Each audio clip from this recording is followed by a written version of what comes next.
Parang may problema ka. Tungkol kay Ana eh. Hindi ko alam na mapipikon siya sa akin eh. Binibiro ko lang naman siya eh. Binibiro?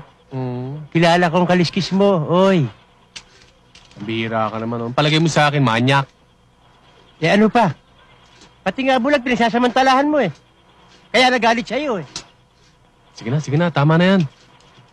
Bogi, tulungan mo naman ako. Umisip ka naman ng paraan para mapatawad ako ni Ana. Tulungan kita?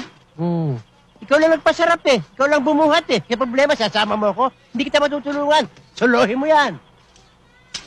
Bahala ka sa buhay mo. Ginusto mo yan eh. Nagpasarap ka eh. Ngayon dadamay mo ako sa hirap. Kalokohan yan.